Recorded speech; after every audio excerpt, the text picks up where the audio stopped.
Okay, so a parent function is the simplest function in a family of functions. That's a lot of functions. So let's start with linear. The simplest linear function is y equals x. It doesn't have a complicated slope. It doesn't have a complicated y-intercept. It is simple. All of your inputs are the exact same as your outputs. It's called a parent. So the parent is like how each function starts. We start with the simplest form. In quadratics, this is the form of y equals x squared. That happens to be the function that we graphed on screen 5. It's simple. All you're doing is you're taking your set of inputs and you're squaring them. You're not adding anything onto it. You're not multiplying anything onto it. This is a very simple function. So when you think parent, I want you to think simple. Not much going on there. The math is very straightforward. Complex. So as you move over to screen 7, now we're going to take a function and we're going to change it. So if our parent function, let's just recall for a moment, our parent function is y equals x squared. Simple, not a big deal. Now we're dealing with a new function of y equals 2 times x squared. So we're taking our parent, our simple function, and we're making it more complex. We're going to look at what does that do to our graph. So here's how we do our inputs. With the parent function, we just have to multiply them by each other. With this function, we have to multiply them by 2 and each other. So for our input of -2, that's going to be y equals 2 times -2 times -2. So we know that -2 times -2 is 4. 4 times 2 gives us an output of 8. And there is that point on the graph. Then we're going to input -1, but we're not just doing -1 times -1, we're doing 2 times -1 times -1, which changes our output. -1 times -1 is 1, 1 times 2 is 2. For 0, we're not just doing 0 times 0, we're doing 2 times 0 times 0.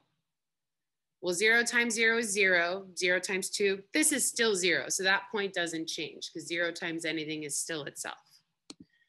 For 1, we're doing 2 times 1 times 1, which is 2. So we can see that pattern start to shift. Then we're doing 2 times 2 times 2. 2 times 4 again is 8. And then we're going to do y equals 2 times 3 times 3. 3 times 3 is 9, times 2 is 18. So we know that we did our math correctly because here is our parabola. We can see that these points are reflected across that axis of symmetry. And then you can also see the pattern in the table is repeated. So I'll give you a... On screen 8, we're now introduced to something called a stretch. So here's our parent function. Remember, parent means simple.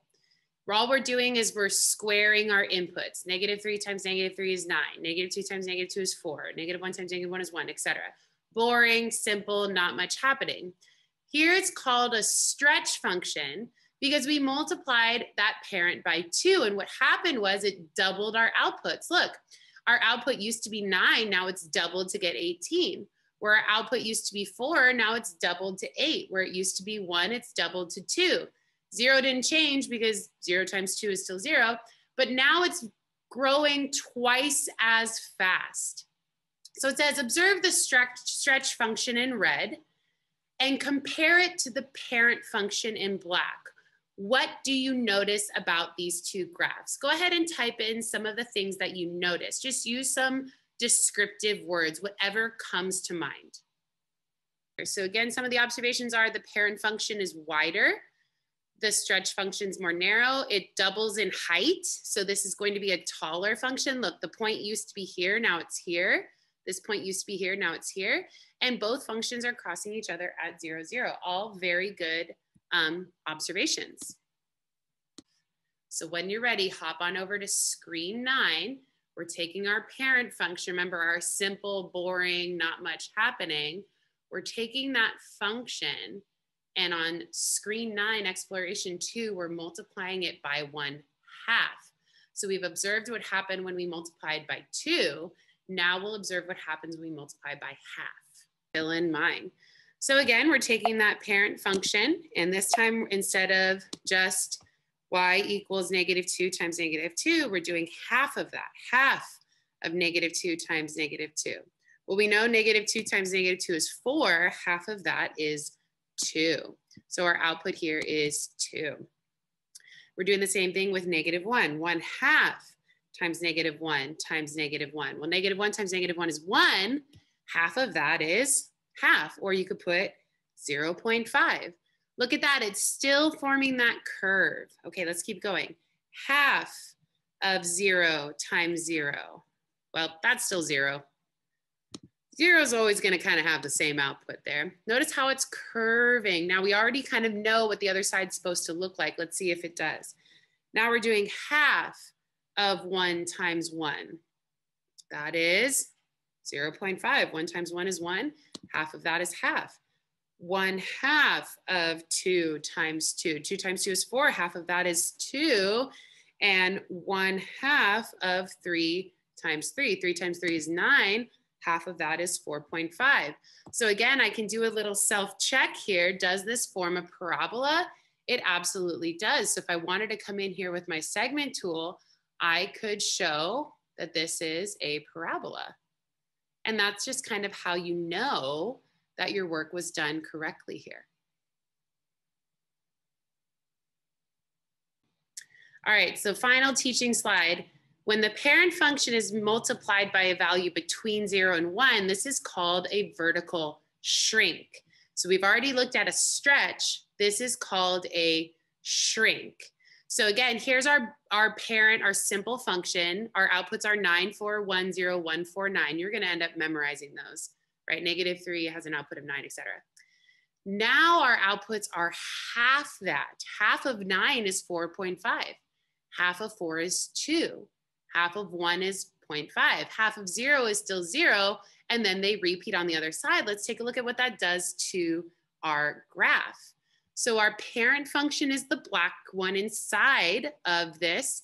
Here's our shrink function. Notice how its points are now growing half as fast.